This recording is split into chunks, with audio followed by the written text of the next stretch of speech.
ദൈവ തിരുനാമത്തിന് മഹത്വമുണ്ടാകട്ടെ. ഇന്ന് 130 ദിവസം നാം വായിക്കുന്നത് സംഖ്യാപുസ്തകം 13 അധ്യായം, സങ്കീർത്തനങ്ങൾ 143 144 അധ്യായവും റോമാലേഖനം 13 അധ്യായവുമാണ്. സംഖ്യാപുസ്തകം 13 അധ്യായം. യഹോവ പിന്നെയും മോശയോട് അരുളി ചെയ്തത്, ഇസ്രായേൽ മക്കൾക്ക് ഞാൻ കൊടുപ്പാനിരിക്കുന്ന കനാൻ ദേശം ഒറ്റുനോക്കേണ്ടതിന് ആളുകളെ അയക്ക. അതത് ഗോത്രത്തിൽ നിന്ന് ഓരോ ആളെ അയക്കണം. അവരെല്ലാവരും പ്രഭുക്കന്മാരായിരിക്കണം. അങ്ങനെ മോശെ യഹോവയുടെ കൽപ്പന പ്രകാരം പാരാൻ മരുഭൂമിയിൽ നിന്ന് അവരെ അയച്ചു. ആ പുരുഷന്മാരൊക്കെയും ഇസ്രായേൽ മക്കളിൽ തലവന്മാരായിരുന്നു. അവരുടെ പേർ ആവിത്: രൂബേൻ ഗോത്രത്തിൽ സക്കൂറിന്റെ മകൻ ശമുവ, ശിമയോൻ ഗോത്രത്തിൽ ഹോരിയുടെ മകൻ ഷാഫാത്ത്, യഹൂദ ഗോത്രത്തിൽ യഫുന്നയുടെ മകൻ കാലേബ്, ഇസാഖാർ ഗോത്രത്തിൽ യോസേഫിന്റെ മകൻ ഈഗാൽ, എഫ്രൈം ഗോത്രത്തിൽ നൂന്റെ മകൻ ഹോശയ, ബെന്യാമീൻ ഗോത്രത്തിൽ രാഫുവിന്റെ മകൻ പൽത്തി, സെബുലൂൻ ഗോത്രത്തിൽ സോദിയുടെ മകൻ ഗദ്ദിയേൽ, യോസെഫിന്റെ ഗോത്രമായ മനശ്ശെ ഗോത്രത്തിൽ സൂസിയുടെ മകൻ ഗദ്ദി, ദാൻ ഗോത്രത്തിൽ ഗമല്ലിയുടെ മകൻ അമ്മിയേൽ, ആശേർ ഗോത്രത്തിൽ മീഖായേലിന്റെ മകൻ സെഫൂർ, നഫ്താലി ഗോത്രത്തിൽ വൊപ്ലിയുടെ മകൻ നഹ്ബി, ഹാദ് ഗോത്രത്തിൽ മാക്കിയുടെ മകൻ ഗയുവേൽ. ദേശം ഒറ്റുനോക്കുവാൻ മോശ അയച്ച പുരുഷന്മാരുടെ പേർ ഇവർ തന്നെ. എന്നാൽ മോശ നൂന്റെ മകനായ ഹോശയ്ക്ക് യോശുവ എന്ന് പേരിട്ടു. മോശ കനാൻ ദേശം ഒറ്റുനോക്കുവാൻ അവരെ അയച്ച് അവരോട്, നിങ്ങൾ ഈ വഴി തെക്കേ ദേശത്ത് ചെന്ന് മലയിൽ കയറി ദേശം ഏതുവിധമുള്ളത്, അതിൽ കുടിയിരിക്കുന്ന ജനം ബലവാന്മാരോ ബലഹീനരോ, ചുരുക്കമോ അധികമോ, അവർ പാർക്കുന്ന ദേശം നല്ലതോ ആകാത്തതോ, അവർ വസിക്കുന്ന പട്ടണങ്ങൾ പാളയങ്ങളോ കോട്ടകളോ, ദേശം പുഷ്ടിയുള്ളതോ പുഷ്ടിയില്ലാത്തതോ, അതിൽ വൃക്ഷമുണ്ടോ ഇല്ലയോ എന്നിങ്ങനെ നോക്കി അറിവീൻ. നിങ്ങൾ ധൈര്യപ്പെട്ട് ദേശത്തിലെ ബലങ്ങളും കൊണ്ടുവരുവീൻ എന്ന് പറഞ്ഞു. അത് മുന്തിരിങ്ങ പഴുത്തു തുടങ്ങുന്ന കാലമായിരുന്നു. അങ്ങനെ അവർ കയറിപ്പോയി സീൻ മരുഭൂമി മുതൽ ഹാമാത്തിന് പോകുന്ന വഴിയായി രഹോബ് വരെ ദേശത്തെ ശോധന ചെയ്തു. അവർ തെക്കേ ദേശത്തുകൂടി ചെന്ന് ഹെബ്രോനിലെത്തി. അവിടെ അനാക്കിന്റെ പുത്രന്മാരായ അഹീമാനും ശേഷായിയും തൽമായിയും ഉണ്ടായിരുന്നു. ഹെബ്രോൻ മിസ്രൈമിലെ സേവാരിന് 7 സംവത്സരം മുമ്പേ പണിതതായിരുന്നു. അവർ എസ്കോൽ താഴ്വരയോളം ചെന്ന് അവിടെ നിന്ന് ഒരു മുന്തിരിവള്ളി കുലയോട് പറിച്ചെടുത്ത് ഒരു തണ്ടിന്മേൽ കെട്ടി 2 പേർ കൂടി ചുമന്നു. അവർ മാതളപ്പഴവും അത്തിപ്പഴവും കൂടെ കൊണ്ടുപോന്നു. ഇസ്രായേൽ മക്കൾ അവിടെ നിന്ന് മുറിച്ചെടുത്ത മുന്തിരിക്കൊല നിമിത്തം ആ സ്ഥലത്തിന് എസ്കോൽ താഴ്വര എന്നു പേരായി. അവർ 40 ദിവസം കൊണ്ട് ദേശം ഒറ്റുനോക്കി കഴിഞ്ഞ് മടങ്ങി വന്നു. അവർ യാത്ര ചെയ്ത പാറാൻ മരുഭൂമിയിലെ കാദേശിൽ മോശയുടെയും അഹരോന്റെയും ഇസ്രായേൽ മക്കളുടെ സർവ്വസഭയുടെയും അടുക്കൽ വന്ന് അവരോടും സർവ്വസഭയോടും വർത്തമാനം അറിയിച്ചു. ദേശത്തിലെ ഫലങ്ങളും അവരെ കാണിച്ചു. അവർ അവനോട് വിവരിച്ചു പറഞ്ഞത് എന്തെന്നാൽ, നീ ഞങ്ങളെ അയച്ച ദേശത്തേക്ക് ഞങ്ങൾ പോയി. അത് പാലും തേനും ഒഴുകുന്ന ദേശം തന്നെ. അതിലെ ഫലങ്ങൾ ഇതാ. എങ്കിലും ദേശത്തു പാർക്കുന്ന ജനങ്ങൾ ബലവാന്മാരും പട്ടണങ്ങൾ ഏറ്റവും ഉറപ്പും വലിപ്പവും ഉള്ളവയുമാകുന്നു. ഞങ്ങൾ അനാക്കിന്റെ പുത്രന്മാരെയും അവിടെ കണ്ടു. അമാല്യക്കർ തെക്കേ ദേശത്തു പാർക്കുന്നു. ഹിത്യരും യെബൂസ്യരും അമോര്യരും പർവ്വതങ്ങളിൽ പാർക്കുന്നു. കനാന്യർ കടൽക്കരയിലും യോർദാൻ നദീതീരത്തും പാർക്കുന്നു. എന്നാൽ കാലേബ് മോശയുടെ മുമ്പാകെ ജനത്തെ അമർത്തി, നാം ചെന്ന് അത് കൈവശമാക്കുക, അത് ജയിപ്പാൻ നമുക്ക് കഴിയും എന്ന് പറഞ്ഞു. എങ്കിലും അവനോടുകൂടെ പോയിരുന്ന പുരുഷന്മാർ, ആ ജനത്തിന്റെ നേരെ ചെല്ലുവാൻ നമുക്ക് കഴിയുകയില്ല, അവർ നമ്മിലും ബലവാന്മാരാകുന്നു എന്ന് പറഞ്ഞു. തങ്ങൾ ഒറ്റുനോക്കിയ ദേശത്തെക്കുറിച്ച് അവർ ഇസ്രായേൽ മക്കളോട് ദുർവർത്തമാനമായി പറഞ്ഞത് എന്തെന്നാൽ, ഞങ്ങൾ സഞ്ചരിച്ച് ഒറ്റുനോക്കിയ ദേശം നിവാസികളെ തിന്നുകളയുന്ന ദേശമാകുന്നു. ഞങ്ങൾ അവിടെ കണ്ട ജനമൊക്കെയും അതികായന്മാർ. അവിടെ ഞങ്ങൾ മല്ലന്മാരുടെ സന്തതികളായ അനാക്യ മല്ലന്മാരെയും കണ്ടു. ഞങ്ങൾക്ക് തന്നെ ഞങ്ങൾ വെട്ടിക്കിളികളെ പോലെ തോന്നി. അവരുടെ കാഴ്ചയ്ക്കും ഞങ്ങൾ അങ്ങനെ തന്നെ ആയിരുന്നു. 143 സങ്കീർത്തനം. യഹോവേ, എന്റെ പ്രാർത്ഥന കേട്ട് എന്റെ യാചനകൾക്ക് ചെവി തരണമേ. നിന്റെ വിശ്വസ്തതയാലും നീതിയാലും എനിക്ക് ഉത്തരമരുളണമേ. അടിയനെ ന്യായവിസ്താരത്തിൽ പ്രവേശിപ്പിക്കരുതേ. ജീവനുള്ളവൻ ആരും തിരുസന്നിധിയിൽ നീതിമാനാകയില്ലല്ലോ. ശത്രു എന്റെ പ്രാണനെ ഉപദ്രവിച്ചിരിക്കുന്നു, അവൻ എന്നെ നിലത്തിട്ട് തകർത്തിരിക്കുന്നു. പണ്ടേ മരിച്ചവരെ പോലെ അവൻ എന്നെ ഇരുട്ടിൽ പാർപ്പിച്ചിരിക്കുന്നു.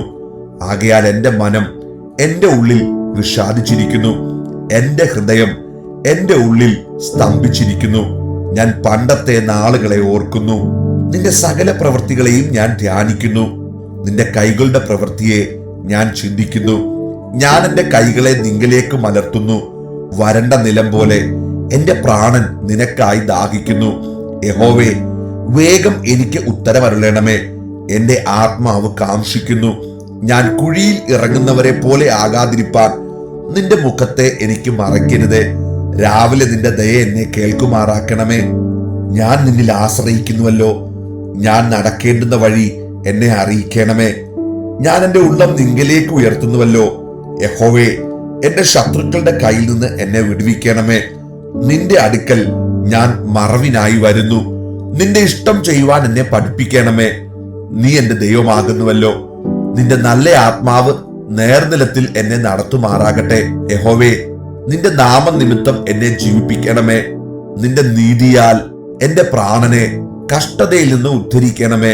നിന്റെ ദയയാൽ എന്റെ ശത്രുക്കളെ സംഹരിക്കണമേ. എന്റെ പ്രാണനെ പീഡിപ്പിക്കുന്നവരെ ഒക്കെയും നശിപ്പിക്കണമേ. ഞാൻ നിന്റെ ദാസനാകുന്നുവല്ലോ. 144 സങ്കീർത്തനം. എന്റെ പാറയാകുന്ന യഹോവ വാഴ്ത്തപ്പെട്ടവൻ. അവൻ യുദ്ധത്തിന് എന്റെ കൈകളെയും പോരിന് എന്റെ വിരലുകളെയും അഭ്യസിപ്പിക്കുന്നു.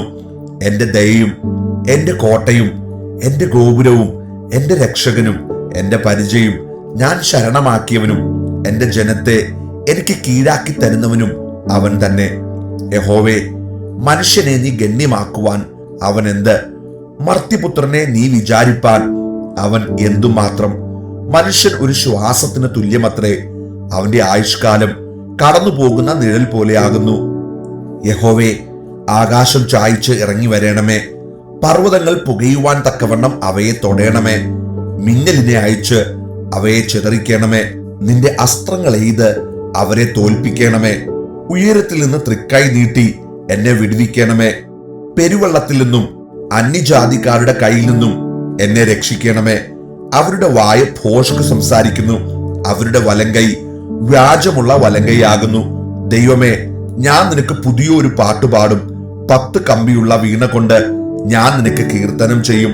നീ രാജാക്കന്മാർക്ക് ജയം നൽകുകയും നിന്റെ ദാസനായ ദാവീദിനെ ദോഷകരമായ വാളിങ്കിൽ നിന്ന് രക്ഷിക്കുകയും ചെയ്യുന്നുവല്ലോ.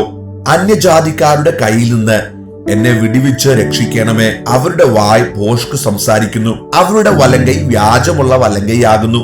ഞങ്ങളുടെ പുത്രന്മാർ ബാല്യത്തിൽ തഴച്ചു വളരുന്ന തൈകൾ പോലെയും ഞങ്ങളുടെ പുത്രിമാർ അരമനയുടെ മാതിരിയായി കൊത്തിയ മൂലത്തൂണുകൾ പോലെയും ഇരിക്കട്ടെ. ഞങ്ങളുടെ കളപ്പുരകൾ വിവിധ ധാന്യം നൽകുവാൻ തക്കവണ്ണം നിറഞ്ഞിരിക്കട്ടെ. ഞങ്ങളുടെ ആടുകൾ ഞങ്ങളുടെ പുൽപ്പുറങ്ങളിൽ 1000-1000-ഉം 10,000-ആയും പെറ്റുപെരുകട്ടെ.